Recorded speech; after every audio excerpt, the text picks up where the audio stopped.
Hey, all. Hope you are staying safe and healthy during this time period. Wanted to kind of give you a pre-roll to this conversation with Matt and Josh. We recorded this pre-coronavirus, so obviously there is some context that shifts from that, but most of the points we made here are still very relevant today about how people perceive SEO and Series A and also content marketing in particular. So it was a great conversation with these two who have some great experience in high growth startups. So hopefully you enjoyed the conversation and take some good value from it. Hey everyone, welcome to another great episode of Content Conversation. Today I'm excited to be welcoming Josh Waldrum of The Zebra, Matt Gratt of Bestow, and today we're going to be talking about Series A startups and how they intersect with SEO. And these two in particular have great experience growing SEO programs, both at their current companies and old companies. The Zebra is an insurance comparison site. Bestow is a life insurance startup, and they both have their own complex challenges from a search and growth standpoint that we're excited to talk about today. So welcome to the program, guys. Thanks. Glad to be here.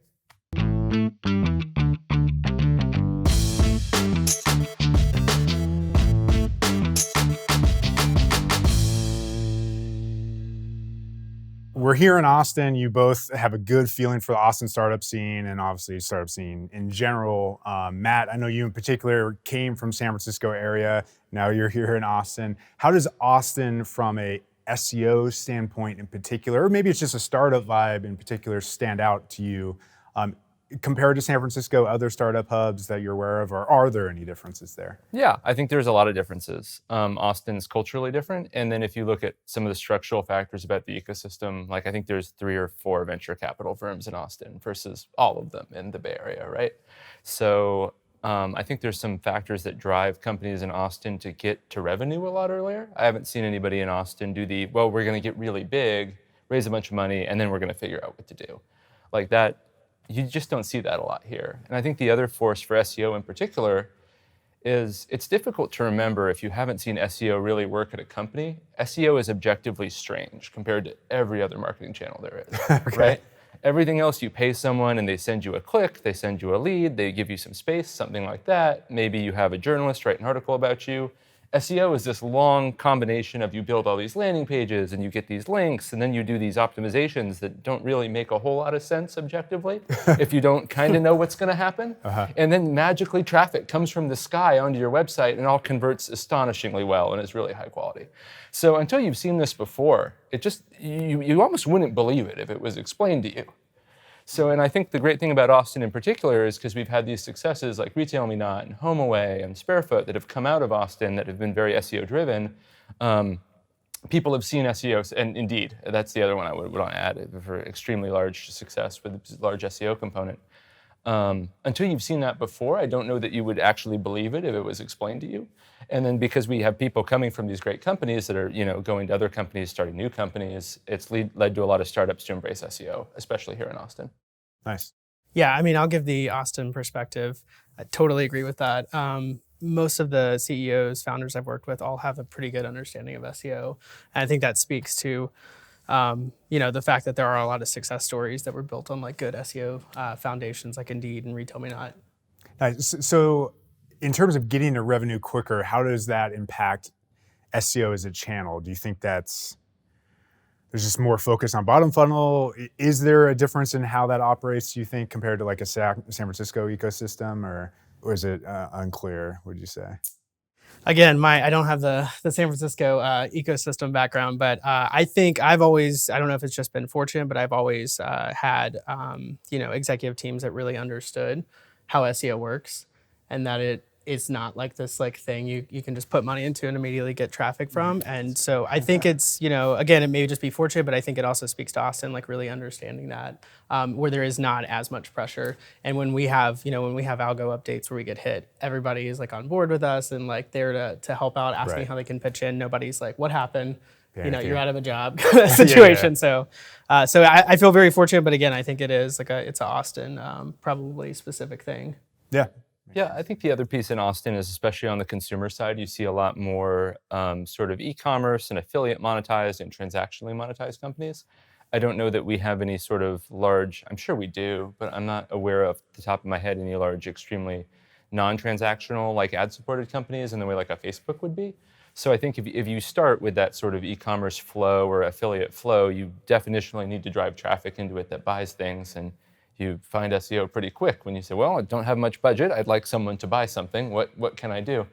And then kind of work backwards from there. Yeah. Yeah, that makes sense. So from a Series A standpoint, or obviously well-funded, and thinking about search, how have both of you kind of built a model or justification for SEO needs this much budget, and then go make that argument for that budget at your companies?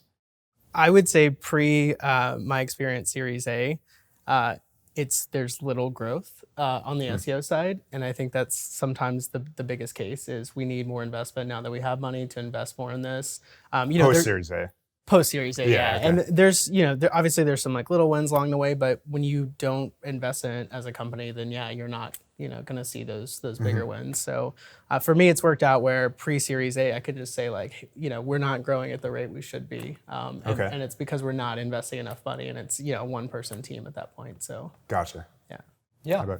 I think you got to think about it in the context of like a larger acquisition or growth budget where you have these paid channels, and those are nice because they work tomorrow when you put in $1, and SEO doesn't do that. I classically have explained to people that, look, it's going to take $250K in a year, but then it's going to be like our best thing. And people are like, okay. Yeah. You got to trust you, man. Yeah. And so I think there's managing expectations there. And I think really once you're starting to see SEM work, that's when you can really kick on SEO. But if you're starting from day one with your series, you have your giant pile of Series A money, you want to go make your SEO channel working or get working, unless you have some proprietary data sets, you're going to be working for quite a while before you start seeing it hit the board.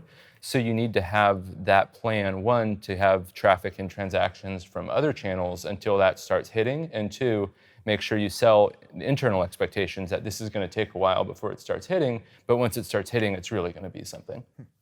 Do you think there's something to like, it almost should wait till Series A for, maybe is that the point where it's proven product market fit, that's when the investment should pour in from that standpoint, or is there no reason to just not keep moving on it from even seed stage? Obviously you need more capital, but. Yeah, I think as soon as you know who you're selling to, you should start doing SEO.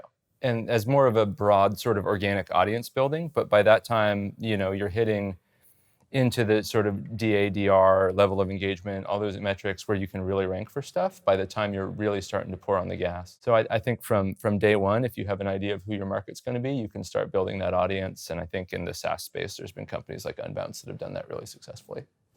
Yeah, plus one to that. And then I would say, there's never nothing to be done with SEO. So even day one, if you most likely you're going to have an app or a website, it's time to start thinking about SEO then. Yeah, rather than waiting until Right. that far in the future.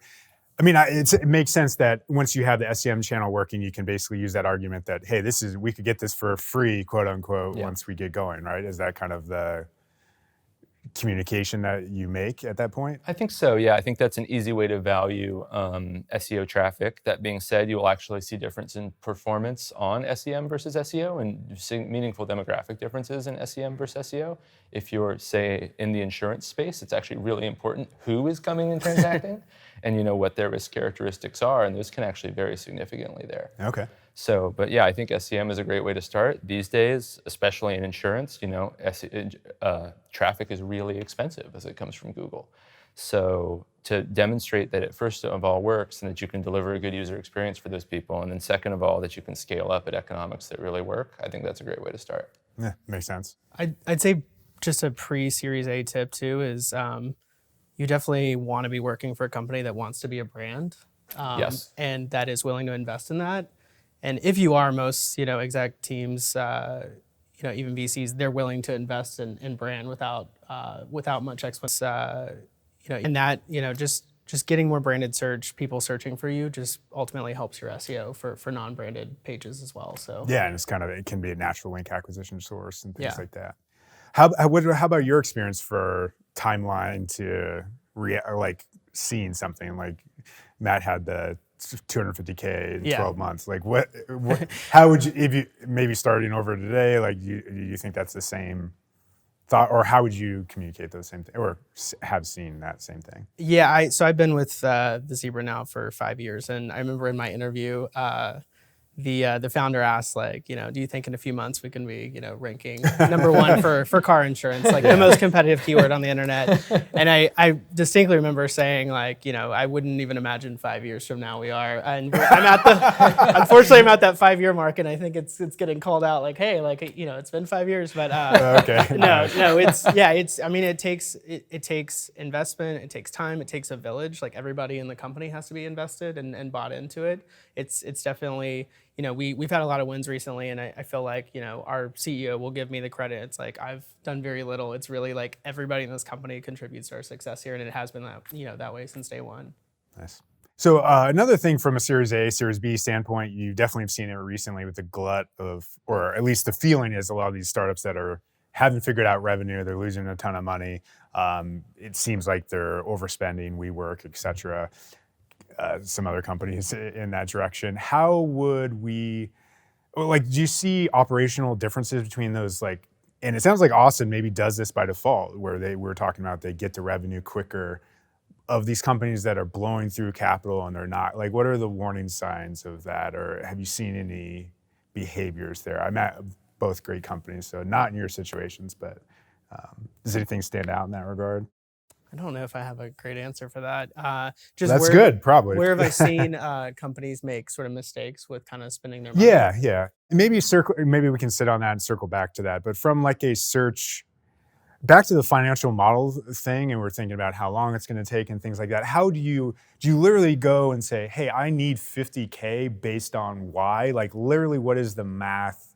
Or do you even do that? Or many of these companies are often going to set a marketing budget where they're pie in the sky or just picking 75K. Like, how does that, in your organizations or your histories, how has that been actually fleshed out for people? Or how have you gotten more budget? How do you fight for that budget? Just out of curiosity. Not like revealing too much about our budgets and stuff, but yeah, we set budgets as a company, based on forecasts and based on plans, for, are we going to do some more funding, et cetera.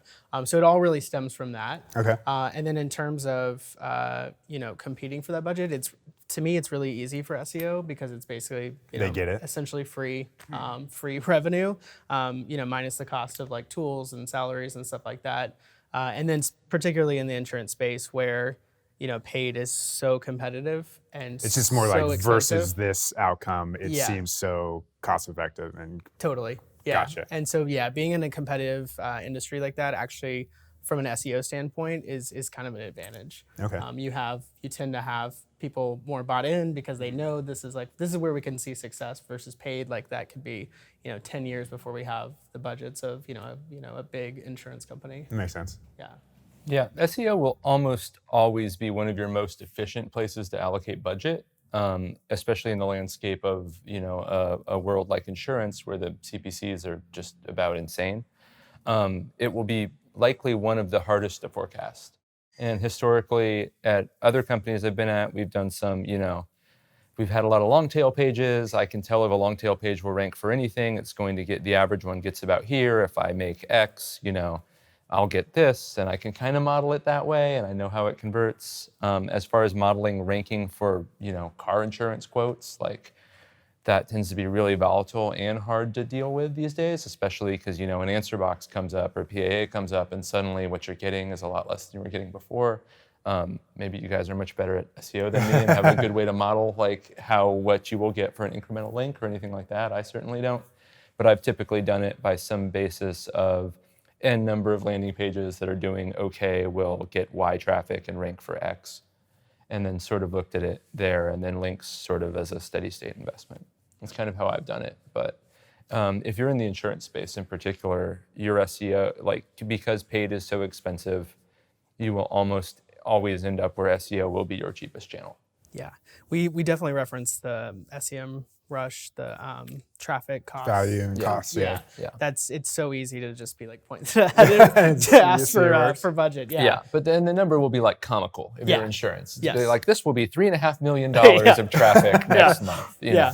But I definitely find that useful for when requesting more budget is kind of referencing what potentially we could get even from tools like that. But yeah, even internally, I think you can kind of build out that kind of a similar model yourself. So but with actual numbers versus the guess Yeah. numbers. Yeah. Well, I guess you're still projecting it in a way, but if you're doing SEM, you actually know what your ROI on that spend is in that situation, so you can make more directional Right. Yeah. guesses. Yeah. We do a lot of link building, so I like doing the traffic value against the number of links a competitor has. Yeah. So it creates a monthly link value, which I then extrapolate out 2 years to create like a lifetime link value, which I think is fair. Yeah. Of course, there's so many factors like brand and on page, but I say like this is at least directionally interesting. And for sure in insurance, those values are always Yeah. really big. Yeah. Because it's hard to attract links by nature of the vertical, and it's lucrative. That combination means they're high numbers. Yeah, I mean, that's a great methodology for like calculating that. I will say like link building is the hardest to quantify to any executive team, what the value of links are. That's the one thing I feel like is always a struggle of like, why are we investing in this? Why do we need to do this? And yeah, I think even that sort of model is a good way to do it. Help quantify it. And then just 10x it for insurance. Yeah. For Series A, and Josh, you've been pre-Series A, and Matt, I mean, we're both biased, probably SEO at the core. You did SEO in your background, you're still SEO. But do you think startups, I know we're saying start SEO early, but like should startups really be investing in SEO heavily at pre-Series A, or like when is the number where that should be? Probably depends on every business, but like if you just had to generalize, should 30% be here once you start shifting to Series A, or like, is there any methodology you would think is appropriate for startups in that regard? I mean, I think what you said, it's going to depend on the business. If you were building an app, very niche, kind of market, that's not worth like your time to invest in like day one. If you're having especially like a consumer facing website where you want customers coming in through Google, like, I think and especially the competition level, if you're in a very competitive industry, like, that you need that like immediately.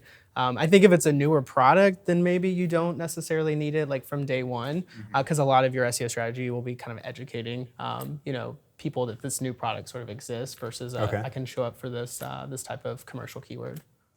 Yeah, I think it depends to the degree that you're in a category, if that makes sense. And there's sort of, I think it's Eugene Schwartz talks about, there's like problem aware, solution aware, product aware, where it's, sometimes, insurance, typically you need insurance and are just going to go look for it, then 100% that's something you should really invest in from day one.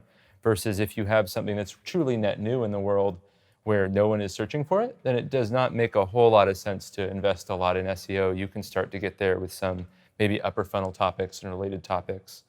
I think the other piece is that if you're doing something where you have almost like a marketplace where you have a lot of pages or a lot of SKUs or something that lends itself well to a lot of long tail demand, I think it's better to move that up versus if you're going to try to bash it out on your favorite high competition keyword, then it probably only makes in your life cycle as a company. Okay, that makes sense.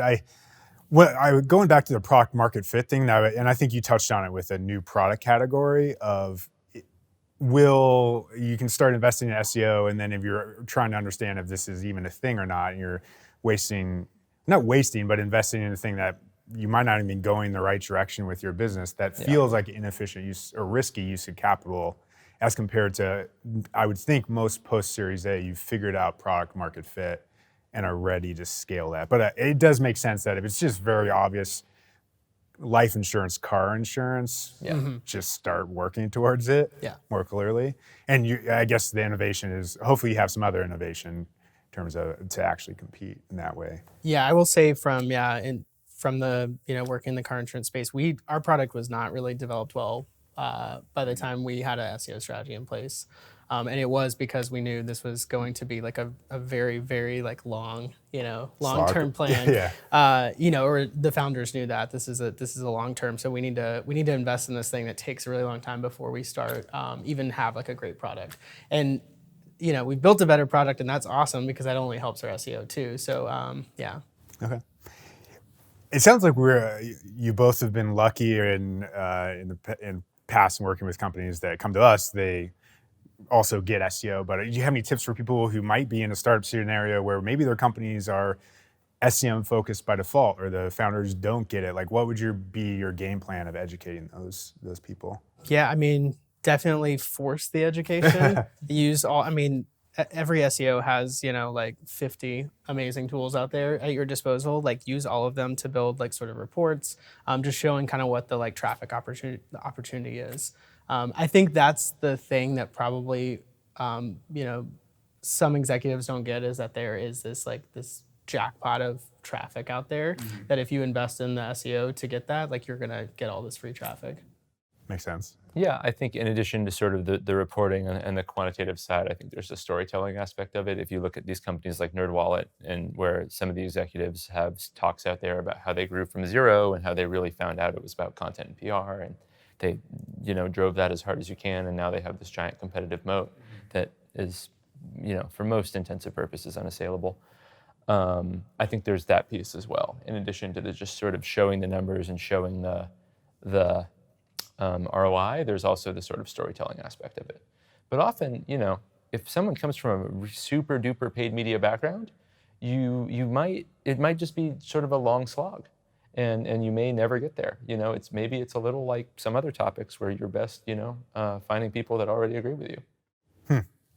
Say that last thing one more time. It might be better if you are coming in as an SEO person, like you should go work at a company where the people that run it believe in SEO. That's fair. And don't think either Google is perfect or paid media is all there is. So, which is, sometimes people think that out there. Yeah. I mean, that's a good point. Honestly, people will come to us and sort of be interested, and normally it's just like, hell yes, or it's like there's people that are on the fence will inevitably get back on the fence, because this is a long-term thing, and I feel bad for people who go in-house on that fence and are stuck there for 2 years. And obviously that probably doesn't work well for their upside in career either, because they're not going to invest in this channel that they know so well. You're probably not going to grow your team and your experience and things like that. So the best advice is don't work in a place like that, where people aren't bought in. Find people that agree with you. So so I guess someone who's like, it is pre-Series A, are you interviewing them at that point? Like, how did that? Definitely. Okay. Yeah, absolutely. I think anyone that goes and interviews with a startup, especially pre-Series A, where maybe you're the first marketing person, you should be interviewing them as much as they're interviewing you, and some understanding that, one, your skill set will be relevant here. If a company is going to go in a super enterprise direction and you're a transactional internet marketer, you're not going to have a good time. Yep. And same way for reverse. And then two, understanding where they are with their product market fit, how far along they are. And, it's a very different, I think, relationship than a traditional working for a professional executive in a marketing team than working directly with founders. So you should make sure that you all get along and like each other. Mm-hmm. Yeah, totally agree with that. Are they bought into, building a brand? I think that was something that attracted me about the Zebra. Do they understand it's going to be 5 years before you see some significant results? Just kind of, call it figuring that all out before you accept an offer, I think is definitely important, because you will end up in that situation where you're screwing yourself over, I guess. If you don't, trajectory point of view. Yeah. So what kind of questions are those? Like, what is your long-term game plan with SEO? And I think asking even budget, what is what's SEO budget? Yeah, like what tools can I invest in, and what budget do I have for that? Seeing what they come back with, even just asking their expectations for what does success look like for you in a year from now? Can be illuminating. Yeah, and I think most founders too typically can be very ambitious and think have high expectations, and I think that's normal, but just making sure that they're within the realm of reality of what you think you can kind of get close to or produce. Okay, that makes sense. Yeah. When I went to go talk with Bestow, when I went to go talk with the folks at Wikibuy too, I always make it a point to ask people for their internal numbers when you're interviewing, and I'm perfectly willing to sign an NDA and all that, but that way you make sure they actually have them, which is very important. And two, you get a sense of what's actually going on. Is this something I can move the needle on or not? And if you see issues, can you discuss them? And I think that is important from day one.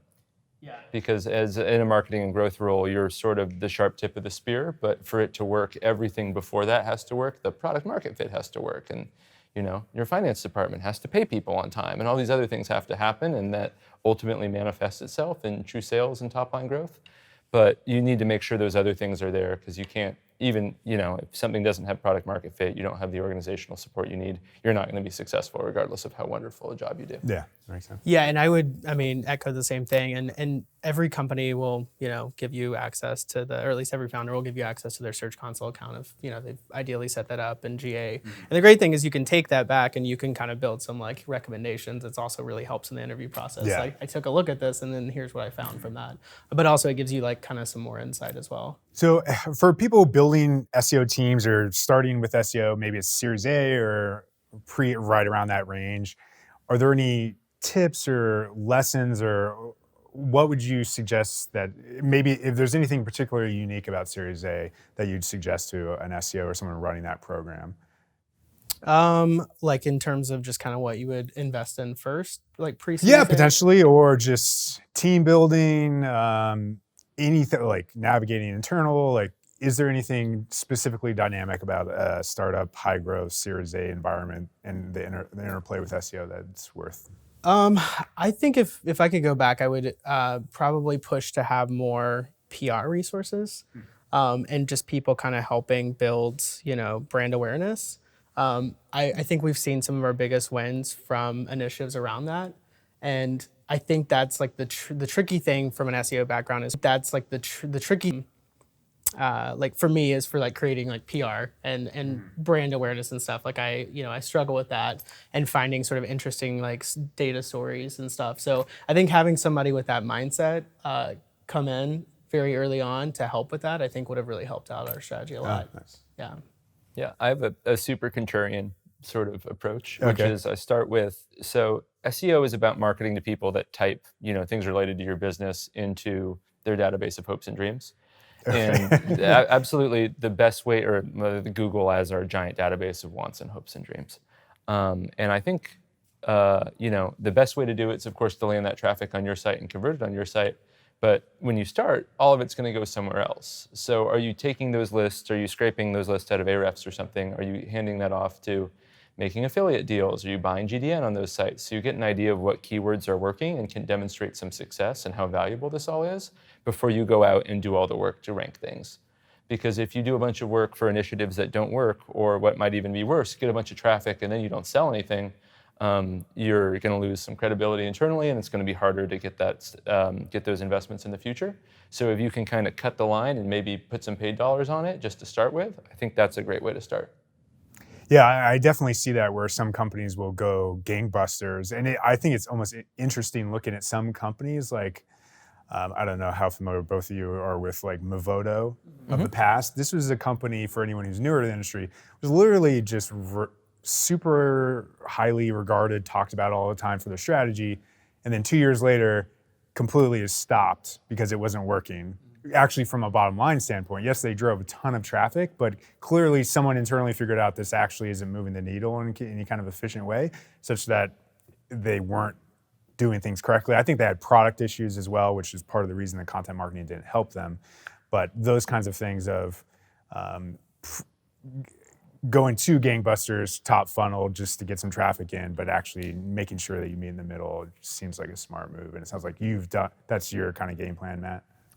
To start with, that's something I'll start with first of all, is understanding, how can I get this? Is this valuable? What am I going to get if this does well? And then you can also get a little more intelligence on how those individual placements are performing and how those sites are doing and what traffic they're getting, and making sure, that will even work in your funnel.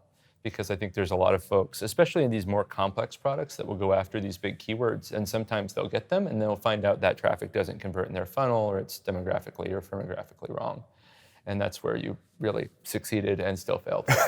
So, At the end of the day. Yeah. I would say too, like pre-Series A, when you don't have a lot of budget to work with, like go be best friends with your engineering team. Yep. Like it is just the easiest when they are bought into this to SEO, and you really need them. You rely on each other for success. So don't be afraid to have conversations with them. You should be sitting by them. You should be BFFs for sure. And you're setting the culture for the rest of the organization, the rest of the history of the organization, totally. Right? Yeah. Which is important. And just realizing both teams essentially rely on each other, but you're most likely going to have engineering resources, and so just rely on those when you don't have a lot of budget. Yeah. And I think as because SEO is now so interwoven, you might sit in a marketing org, but at some level, and even a direct marketing or a growth org, but you need to be best friends with the PR people, your content people, your product people, your engineering team if you have a large dynamic site. So you really need to go evangelize from day one, make friends from day one, make sure everybody gets credit when things go well. Do you think as an SEO, is the startup the best place to be right now? Is that maybe that's another it depends answer. Yeah. But I guess Series A is I think it's going to depend on everyone. Like, for me, it's long hours. Like it's, I have a kid now, but I don't know if I could have balanced that back then. It was a lot of it's a lot of investment from you as a person, and you should be bought into what, the business is. Otherwise you're just going to fail, and you should be like totally bought in. Yeah. I think you should find a place where you can build something that you are at least if not passionate about or find interesting, and with people you like to be around, or it's definitely not worth it. So as far as is a startup a better place for an SEO than, a large public company? It depends on you and your personality and what you're good at. That makes sense. I'll say too, working for a really early stage startup versus working for, larger company. What was appealing to me to go to the Zebra was that it was starting from scratch, a strategy. And I'd always historically basically been coming into places and kind of cleaning up stuff that no longer worked anymore. And so, that's one of the, I think the big, selling points for a startup is you kind of have free reign to own this thing. But if you're not comfortable with that, go work for a bigger company. Yeah, I mean, it must be good. I'm sure it's great for resume and career standpoint to be I literally came in and set this strategy, and I can point this up into the right graph that I'm not fully, you said it takes an island or a boat or whatever to do that, but that's got to be especially impactful to say that you set that strategy for future as well. So Series A, startups, SEO generally, however you want to apply this, do you think it's easier, harder, neutral in terms of, as a way of wrapping this up, is it harder to do that today, or is it easier, or how are your experiences now with getting that buy-in for SEO as compared to 5 years ago? Obviously there's talk of zero-click searches, things like that. In high growth startups, maybe you can't even tell that that's really happening. I don't really even notice it too much in any of the traffic graphs I'm looking at, but obviously they're slowly icking some of that out. But just curious if you're seeing any impacts there. Or does it feel like buy-ins just identical to last year? I've heard some people have said it's even more attractive today. Yeah, I think it's getting more and more attractive every day because everything else is just getting so much more expensive. I think we've reached a point where SEM is pretty efficient, and Facebook, even I think CPMs have gone up, 3x in the last few years. So Ryan Deiss says something interesting, which is digital marketers are the dog that caught the car. We've been telling everyone how great digital marketing is, how it's better and measurable, and now more spend is digital, which means nothing's cheap anymore, and we all have to be a lot better. So I think that has arrived on the paid side and the SEO side, but that makes SEO actually an even more attractive investment if you can make it work. That makes sense. Yeah, and working in SEO, it's all probably feels very simple to us, but outside of this world, it's really complex. And the more changes Google has, the more times they're showing featured snippets, et cetera. The more updates they have, the more complicated that seems to the general public. So I feel like it's a lot easier. I mean, the days of the pay for links, and then your Google results is 10 blue links. That's so long ago, and so I think it's a lot easier than what it used to be. For sure, to get buy-in and to get people invested in it. Nice. Yeah. Well, knock on wood, that continues to be the case, at least for us SEOs at the core. But it makes sense of that cycle. And even though Google's eating into it a little bit, the channel is still massive. So hopefully that trend continues for the future. But appreciate you guys coming on. This has been great talking about startups and how they intersect with SEO. And definitely check out these guys online, smart stuff, and run great companies, run great SEO and growth programs at their companies. So thanks for coming on, guys. Yeah, thank you. Appreciate it. Yeah.